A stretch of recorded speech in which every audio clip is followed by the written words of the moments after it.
সকল বন্ধুদের জানাই কোজাগরি লক্ষ্মী পুজোর শুভেচ্ছা। আজকে আমি দেখাবো নিরামিষ মোচার ঘন্ট।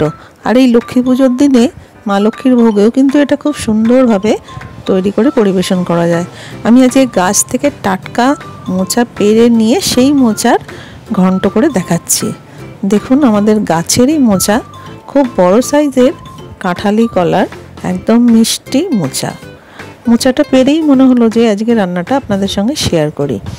নতুন বন্ধু পুরনো বন্ধু সকলকেই জানাই স্বাগত ও শুভেচ্ছা সঙ্গে থাকার জন্য, এবং চ্যানেলটিকে লাইক শেয়ার সাবস্ক্রাইব করার জন্য, এবং আরও বেশি করে যদি ভালো লাগে আপনারা শেয়ার করে দেবেন আমার এই শখের চ্যানেল। আজকে দেখুন রান্নাটা কীভাবে করছি। এটা কিন্তু খুবই সুন্দর খেতে একটা তরকারি, যেটা বহুদিনের পুরনো। এইভাবে মোচাটাকে ছাড়িয়ে আর এরকমভাবে এক একটা করে ছড়ার মতন, কলার ছড়ার মতন মোচার এইগুলো থাকে ফুলগুলো, সেগুলোকে বের করে নিয়ে কুচিয়ে নিয়েছি একদম মিহি করে। দেখুন কুচিয়ে নুন দিয়ে সেদ্ধ করে নিয়েছি, আর মাঝখানটা এইটুকুনি অংশটা এটা রেখে দিয়েছিলাম। এটা কিন্তু আপনারা ইচ্ছে করলে কেটে তরকারিতে দিয়েও দিতে পারেন, আমি রেখে দিলাম। এটা কিন্তু ভাতে মেখে খেতে খুব সুন্দর লাগে, মোচার কলি ভাতে আমরা বলি। এটাকে একটু নুন তেল দিয়ে বা একটু আলু সেদ্ধ দিয়ে কাঁচা লঙ্কা তেল দিয়ে মেখে খেতে খুব ভালো লাগে। এখানে আদা বাটা নিয়েছি, আর একটা কাঁচা লঙ্কা নিয়েছি, আর ডুমো ডুমো করে ছোট ছোট করে আলু কেটে নিয়েছি। আর এই যে মোচাটা সেদ্ধ করেছি, এটা একটা স্টিম দিয়ে রেখে দিয়েছিলাম, খুলে ঠান্ডা করলাম। যেহেতু খুব ভালো মোচা, সেই জন্য জলটাও খুব ভালো। হ্যাঁ, তো কষ থাকে অনেক মোচাতেই, সেটা দেখে নিতে হবে মুখে দিয়ে। জল থেকে ছেঁকে তুলে নিয়ে আর মুঠো করে করে ছেঁকে তুলে সেটাকে ভালো করে চটকে নেবো। আর একটু নুন দিয়ে সেদ্ধ করেছি। এদিকে বিউলির ডালের বড়ি, আমি এখানে মাঝারি সাইজের বড়িটা ভেজে গুঁড়ো করে দেব। আপনারা চাইলে এই বড়িটাকে আধ ভাঙা করে তরকারির সঙ্গেও দিতে পারেন, অনেকে দেয়। আমরা সাধারণত বড়ি ভেজে গুঁড়ো করে দিই। ভাজা বড়ি থাকলে ভাজা বড়ি, বা যদি একটু মাঝারি সাইজের বড়ি থাকে সেই বড়িটাকেও এইভাবে ভেজে নিয়ে গুঁড়ো করে দিলে একই রকমই খেতে লাগে। মিহি করে গুঁড়ো করে নিতে হবে, এটা গুঁড়ো করতে একটু টাইম লাগে। এই যা, এবার আমি দিচ্ছি কড়াতে শুকনো লঙ্কা, তেজপাতা আর জিরে ফোড়ন। এই ফোড়নটা কিন্তু দিতেই হবে এই মোচার ঘন্টতে। এই ফোড়নটা না দিলে কিন্তু ঘন্টর স্মেলটা আসবে না। এবার দিয়ে দিলাম আমি হিং, এখানে এভারেস্ট হিং ব্যবহার করেছি। তেলের মধ্যে হিং, জিরে, তেজপাতা আর শুকনো লঙ্কা দিয়ে দিলাম। এবার দিয়ে দিলাম ছোট ছোট করে কেটে রাখা আলু। যেহেতু ঘন্ট, এখানে আলু ছাড়াও করা যায়, সেখানে মোচার পরিমাণ বেশি হলে আলু ছাড়া করা যায়। এখানে যেহেতু মোচার পরিমাণ সেই অর্থে কম বলে একটু আলু দিয়েও করা যায়, এতে কোনো অসুবিধা নেই।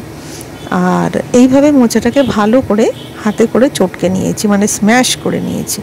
স্ম্যাশ বলতে গেলে আরও হবে, তো সেই ব্যাপারটা নয়, মোট কথা ভালো করে মেখে চটকে নিয়েছি। দেখুন জলটা বেরিয়েছে ওর থেকে, আরও যা জল ছেঁকে বের করেছিলাম তার থেকে আরও বেশি জল বেরোলো, এবং সেই জলটাকে পাশে রেখে দিলাম। এখানে আমি মোচা রান্নাতে যেটুকু জল লাগবে ওই জলটাই দেবো, কারণ আমি মুখে দিয়ে টেস্ট করে দেখে নিয়েছি যে জলটা খুব ভালো, একদমই কষ নেই। এখানে হলুদ দিলাম, আলুটা কিছুটা ভাজা হয়ে যাওয়ার পর হলুদ দিলাম, জিরের গুঁড়ো দিলাম। জিরে যদি বাটা থাকে তো জিরের বাটা দিই, এখানে জিরের গুঁড়ো দিলাম, আর হলুদ দিলাম, আর আদা বাটাটা দিয়ে দিলাম।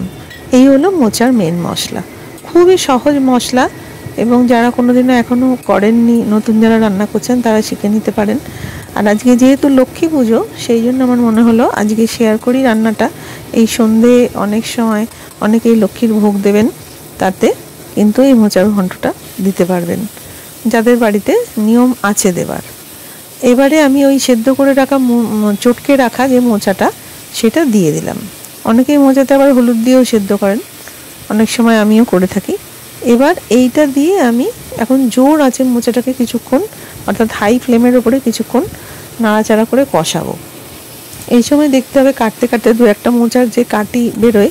মোচা কাটাটা আমি এখানে আর দেখালাম না, মোচার কাটি অন্যদিন একবার দেখাবো। মোচার কাটি যেটাকে বলা হয়, প্রত্যেকটা ফুল থেকে কাটি এবং সাদা রঙের একটা প্লাস্টিকের টাইপের একটা অংশ বেরোয় ফুলের, সেই দুটোকে কিন্তু বেছে ফেলে দিয়ে তারপরে কুচিয়ে রান্না করতে হয়। যারা জানেন না তারা ইউটিউবে কোথা থেকে হয়তো এটা দেখে নিতে পারেন, যারা নতুন রান্না শিখছেন।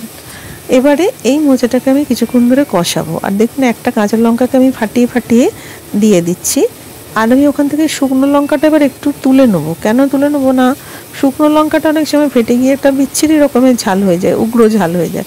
মোচায় তো অত ঝাল ভালো লাগবে না, আমরা এদিকে সাধারণত মোচার ঘন্ট একটু মিষ্টি খাই, সেই জন্য শুকনো লঙ্কাটা তুলে নিলাম। আর সেখানে কাঁচা লঙ্কা ঝালটা একটা টেস্ট আন, যারা ঝাল ছাদে খেতে ভালোবাসেন তারা শুকনো লঙ্কাটা রেখে দিতে পারেন, অনেকে গুঁড়ো লঙ্কাও দেন, কিন্তু আমি এখানে দিই না। এই মোচার ঘন্টতে বলে রাখি বন্ধুরা, ছোলা ভিজানো দিতে পারেন এবং ওপর থেকে আমি যে বড়ি দেবো সেইভাবেও করতে পারেন। আর আজকে এখানে আমার ছোলা নেই, আমি ছোলা ছাড়াই করছি। এবার দেখুন ওই সেদ্ধ করে রাখা জলটাই আমি এখানে দিলাম। তবে এটা বারবার বলে দিচ্ছি যে সেদ্ধ করে রাখা জলটা কিন্তু মুখে দিয়ে দেখতে হবে, জলে যদি কোনো কষ ভাব থাকে অবশ্যই সেই জলটা ফেলে দিতে হবে।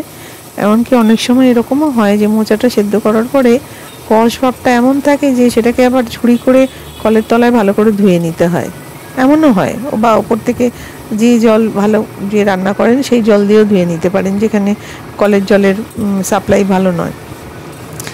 যাই হোক, এইভাবে কষে নিলাম, কষে নিয়ে আমি এবারে ঢাকা দিয়ে দেবো। একটুখানি জলটা দিয়ে দিলাম, মোচা সেদ্ধ করার জলটাই যেহেতু এখানে ভীষণ ভালো সেই জন্য দিয়ে দিলাম, দিয়ে ঢাকা দিয়ে কিছুক্ষণ হতে দেবো।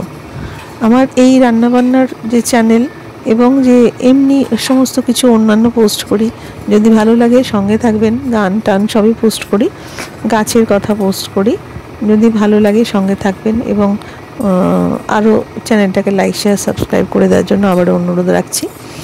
দেখুন এইবারে এটাকে ঢাকা দিয়ে একটু কম আঁচের মধ্যে আমি সেদ্ধ হতে দেবো। এতক্ষণ তো জোর আঁচে ছিল, এবার কম আঁচে আমি সেদ্ধ হতে দেবো। প্রায় 7 মিনিট 8 মিনিট মতন এরকম হয়ে যাওয়ার পর দেখুন জলটা অনেকটা টেনে গেছে, আলুটা সেদ্ধ হয়ে গেছে।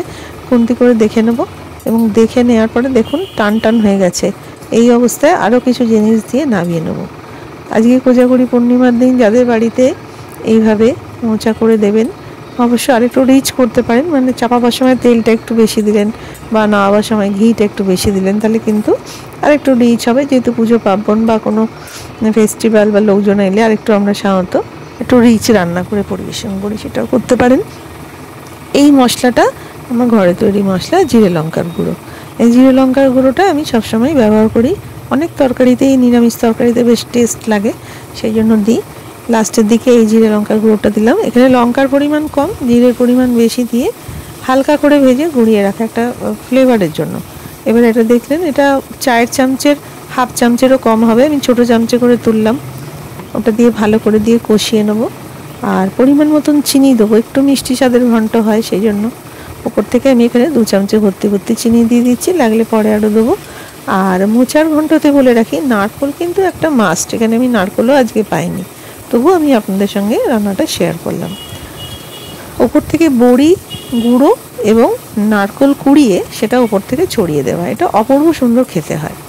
নারকেলটা দেখতে যেমন সুন্দর হয়, খেতেও তেমন সুন্দর। ডেকোরেশন ব্যাপার থাকে ডেকোরেশনের। এই দেখুন কষতে কষতে চিনি দেওয়ার পর তার কালারটা আস্তে আস্তে একটা গাঢ় ভাব এসে যাচ্ছে, একটা কষার কালারটা সুন্দর আসছে, চিনিটা মিশে গেছে, গায়ে একটু লেগে লেগে যাচ্ছে কড়া থেকে। এবার টেনে সেটাকে চেঁচে নামিয়ে নেবো। নামিয়ে নিলেই আমার মোচার ঘন্ট এখানে মোটামুটি রেডি হয়ে গেল।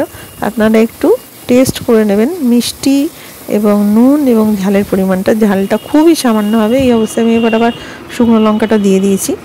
আর লাস্টে আমি গ্যাস বন্ধ করে দিয়ে দিচ্ছি ঘরে তৈরি করে রাখা ঘি, গাওয়া ঘি, খাঁটি গরুর দুধের থেকে ঘি তৈরি করেছি সেই ঘি, আর গরম মশলা দিয়ে ভালো করে মিশিয়ে টিশিয়ে পরিবেশন করব না, ঠান্ডা হতে দেবো, তারপরে পরিবেশন করব।